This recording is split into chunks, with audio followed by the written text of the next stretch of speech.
How's everybody? Good? All right, I'm just glad I'm not following Schumann. Glad I'm following Bobo this year. Anytime you follow Schumann, Carl might be a little dead. I'm kidding. Kidding. All right, who's up?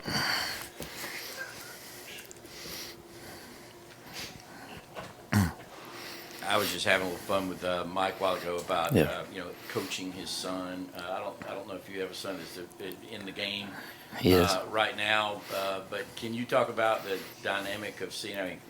Kirby's a son of a coach, Muschamp, and he's coached. What's just been your observations seeing that? Man, just a lot of pride, right? Just first off, to have a son that has the ability to play college football, and then you get the opportunity to coach him. I mean, it's probably a very rare occurrence to be able to coach your son in college. But coach has such pride in Drew and what he's been able to do, and he's done an unbelievable job too. And he coaches him like he's no different than anybody else. He treats him like everybody else, but the sense of pride is there because there'll be some highlights he'll make, and in the offensive unit meeting he'll highlight that and go, "Hey, that's my boy." So it's pretty cool to see that. And if I ever had the chance to coach my son, I don't think he'd be any different. Yeah, Coach, over here to your right. I'm curious where your energy comes from. Where's the juice come from? You seem to have ample amount. Well, there's a very high expectation, Brooks, that you bring it. All right, that comes from the head coach, and so I don't want to disappoint. And so first off is I do it because the expectation around here is you got to be the best coach at your position in the country. And if you're not having juice or you're not having fun doing it, how can you be that way, right? The other thing is I get a chance to coach football at the University of Georgia, my alma mater, coaching tight ends, okay, which I believe the best position group in the country. Why would I not be excited to come to work and do that, right? And so I'm very blessed. I'm very thankful to have that opportunity. And not to say it, I'm not moody. My kids get on me too sometimes when I'm not in the best moods, but it's just that excitement to be here, man. I mean, get to walk in with that G on my chest, and that means something to me. Personally, my family's changed my life, and so why wouldn't I be excited, and why wouldn't I bring that juice every day? Coach Bub was talking about Yurosek and mentioned that in the short time he's been with the program, he's not afraid of being uncomfortable. That's right. I wonder if you can kind of give some examples of kind of how he's kind of worked through that. Yes, sir. All right. So first off, it's Yurosek. He is Polish. Okay, so I learned that during the recruitment process, and Ben. First off, unbelievable kid, right? Unbelievable kid, very mature, as you would expect, a graduate coming from Stanford. He has a presence about him that's this just calm, poised, in control. Nothing really, makes him get upset. Really, not that he's perfect, but he understands. He's mature. He's able. If a bad play happens, he's able to put it behind him and move on, and a lot of times younger players can't do that. So he does have that maturity and that senior leadership that our room might have been lacking because, we have a lot of younger players in that room. But, he's fit right in, Dash. He fits our room from a toughness and a physicality standpoint. He's physical at the line of scrimmage, and he fits our room from an athletic standpoint too. The dude can run and catch. That's one of the main characters you got to have to play tight end, especially on our offense, is the ability to run and catch the football and the ability to do something with it in your hands once you do catch it. And he's shown all those qualities this point in camp. I only talked to Coach Smart last week when he was talking about Oscar. He said just how durable he is, how dependable he is. He said he didn't feel right. He felt like he never missed a practice. Just what have you seen from him as he's gotten ready for his junior year and what he's bringing to that position? Yeah, that's a great question. I'll say this: the biggest growth I've seen from Oscar is just from a maturity standpoint, right? From a leadership standpoint. He's always been here with Brock. He's always been here with Brock and Darnell, and so he's never really had to assume the role of leading the room. And when you've never done that before, you don't know how they'll respond when they're put in that situation, right? And so from the time that Brock left, Oscar just naturally stepped into that head of the tight end room and really hasn't looked back. And, even having been there, Ben's new and Ben's older, and we'll rely on Ben's senior leadership as well.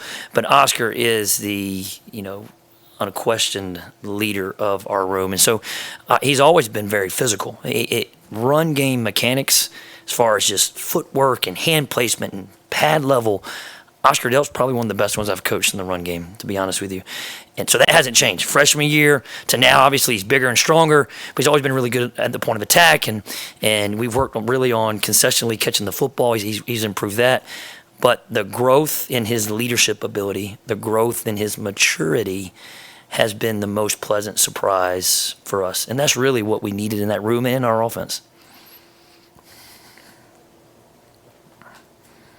Yeah, Todd, there's obviously a lot of excitement around Ben Yurosek, but how did Lawson Luckie sort of take that news that you guys were going to bring in a transfer tight end, and how have you seen him sort of attack, grow, continue to work as a player this offseason? Yeah, I think Lawson, is a competitive, he has high competitive character, similar to Brock. Lawson wants me to always give him more. He's always asking for more roles, for more plays. He's asking for more tape. He has that, that nature about him where he wants to be the best. And then obviously you want all your kids to be that way. And some are more outwardly, spoken about wanting to be that way. And so I think it was just, it motivated him even more to be that best tight end in that room. And, he doesn't seem as, hey, I got to compete with this guy for playing time, but in reality, he knows that that's probably the truth. But we're going to need all three of those guys to play significant roles for us this year in order for us to be good in that room and on our offense. So his response to having been there is no different than having those two freshmen there. He's going to go do his job to the best that he can. Hey, Todd, I thought I heard you say that you have the best tight end room in the country. Did you feel that way in Miami and Marshall? And why do you feel that way with a generational talent now in the NFL? Well, I'll say this. If you don't have belief in your players, how are they going to believe in you? Right? And so I show belief and confidence in my guys every day that I think they're the best ones in the country. And that's our standard, is to be the best tight end room in the country. So if I'm not believing in them, how can they believe in themselves? Right? And so I do feel like our room is we have some guys in there that are talented. Okay, what have they done yet? I don't know. Okay, but I do believe they're going to get there. Okay, and so if I'm not believing in them as a coach, then I'm not doing my job, number one. Okay, so I've had the opportunity to coach some really good players. I've been very, very blessed to do that. My time at Marshall with Gator Hoskins and Frohnapple and Yurosek, and my time at Miami, obviously, with Njoku and Herndon and Brevin Jordan, Will Mallory, and then my time at Georgia, even starting with Charlie Warner. Okay, and Fitzpatrick and Trey McKitty and Darnell Washington and Brock Bauer. So, there's been a long line of some good tight ends that I've had the opportunity just to coach them, and I'm very thankful that I've had that chance. This is kind of along those lines, but the first day of practice, I was walking by and noticed your group. You're right there on the sideline. But I did a double take, what group is that? Because there were so many players. Yeah. You got a pretty good representation of walk-ons as well. Yes, sir. They all look like pretty big dudes. Can you just talk about how you handle that? And what are your numbers out there, including walk-ons and stuff that you're working with? Yeah, it's first off, let me say and this is a big deal in college football nowadays, like the walk-on, right? What's going to happen to the walk-on? We can't do it. We can't operate, how we practice without these walk-ons. They serve such a pivotal role in the way we do things at Georgia from a practice standpoint, from a walkthrough standpoint. And so we're very thankful that they are here. And an old coach told me, John Fabrice used to say, everybody has a role, right? And embrace your role. And one role might be a little bit more valuable than the other, but we all go to the same place in the end. All right, from the top to the bottom, from the starting quarterback to the bottom walk-on, we're all going to the same place in the end. So everybody has to embrace their role. And I've always taught, Joe T back in the day said, hey, don't treat that guy any different. He might be the governor of the state one day, right? And so I've always remembered that.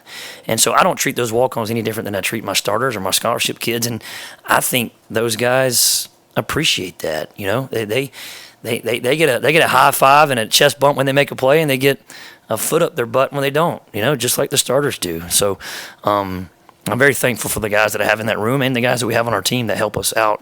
Specifically at tight end, we have 11 total in that room. Okay, as far as numbers, we have 5 scholarship and 6 walk-ons, and in camp I have 4 walk-ons in camp, so that gives me 9 total here right now. And so, and that's usually about normal for tight ends, Chip. It's about anywhere between 9 to 11. Mm-hmm. Yeah, Coach, the majority of transfers at Georgia are either guys that y'all have played against or have previous existing relationships with. Yeah. What was the connection point with Yurosek, or was this just a football player that you guys saw and identified as talented and wanted? Yeah, the whole portal process there's no blueprint for it, right? And I think the one thing that Coach Smart does a great job of is he is very selective about who he brings in. Sometimes it might look like we're not as active in the portal as other people, but I think there's a reason for that, right? Like there's a culture and a standard here, and he is very selective about who he brings in because locker room dynamics are important. And so you have to fit certain criteria, not just how many catches did he have, how many yards did he have. Like, it's not just that. Like, the person's got to check out too, right? And so to your point, like, yeah, it's usually people that he knows that we're very familiar with. And Ben really didn't fit that other than Ben was older, right? And if you look at our room, if we needed anything, we probably needed a little bit of experience in that room as a kid that's played a lot at major level college football. And he was very productive, a couple injuries here and there, but very productive. And you just know that coming from Stanford, he's going to be able to handle the high academic load that Georgia was going to give him. He's going to be able to handle an NFL-type pro-style offense. That's what they did there. So those things were already a given. And then you turn the tape on, and he does run well, and he does catch, and he kind of hits the physical attributes that you look for, too. So even though we didn't have as much familiar with, he didn't play in our league, we didn't know that much about him, we knew those other things, and they kind of checked the boxes for us. Yeah, Brock Bowers now off in the NFL. Yep. What's different about coaching this tight end room with him not being there, and do you miss at all coaching a player like that? I haven't approached it any differently, okay? Whether Brock was there or Brock wasn't there. Pre-Brock, post-Brock, okay? You approach it the same way, okay? It's my job to make sure my unit, okay, plays and practices, okay, prepare to the best of their ability, okay? And it's also my job to make sure I get every ounce out of them that I can, right? And so, obviously, personally, I'm going to miss Brock. I love Brock, okay? Recruited Brock, and kind of anytime you can recruit a kid, sign a kid, see it all the way through, and now see him in the NFL and kind of achieve that dream that you told them about during recruiting, that is a fulfilling process. And so I'm going to miss him, but that doesn't have any effect on our team this year. These guys, we go out and we got the same plays that we've always had in this offense, and he's just a different person doing it. And so, he is a monumental player in the history of Georgia football, and I don't think you'll ever replace that. But guess what? Oscar Delp, I'm going to coach Oscar Delp just like I coach Brock Bowers and Lawson Luckie and Ben Yurosek and those 2 freshmen as well. Like, I'm not going to coach them any differently. Hey, Todd. Yes, sir. What's up, Roddy? You mentioned Coach Fab, which made me think about the outside linebackers. Yeah. So let's talk defense real quick. Mm-hmm. Who are some of those outside linebackers that are giving your tight ends fits? Well, if you ask Chidera, he'll probably different. Hey, they're all of them are giving him fits. It's pretty competitive between us and the outside linebackers. He's got a good room, man. He's got a very talented room. And first, I'll start with Chaz. Chaz has been here so long, and he's so strong. He's the savvy veteran of the group. And when we're going against those guys, you got to have a different plan for blocking Chaz. Because when we go up to the line of scrimmage and we tell the play, Chaz has probably heard that play, I don't know, 1,000 times, so he knows exactly what's coming. So our guys get so frustrated when Chad seems to be exactly where he needs to be when he's supposed to be there. And so you just got to have a different plan for a guy like that. He's played so many snaps, and he's so tough and physical and such a core Georgia guy, right? He just epitomizes what Coach Smart believes that makes his program. And so, Chad, you can't start talking about outside linebackers unless you start with Chaz Chambliss first. And then, get Damon Wilson has done a great job of showing ability to flash and pass rush. And so he gives us some problems off the edge. And you got, I'm just trying to think, Sam Mpemba. Okay, Sam Mpemba has always been naturally strong and physical, so it's hard to get movement on Sam at the line of scrimmage because he's so big and he's so strong. And then the freshman, I've been pleasantly surprised with Q Johnson. There's been some, he had some tape, high school tape of him playing quarterback.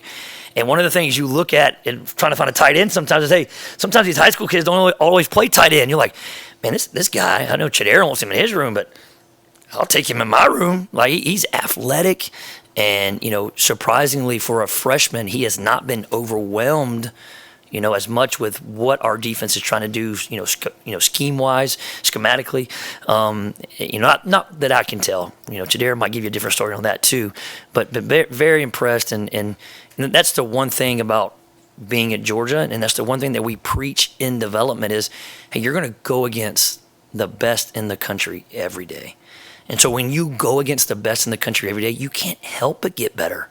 Okay, iron sharpens iron, right? Everybody's heard that before, and it is no truer than being right here at UGA and going on that practice field and seeing those wars that you have between the O-line and the D-line and the tight ends and the outside linebackers and the receivers and the DBs.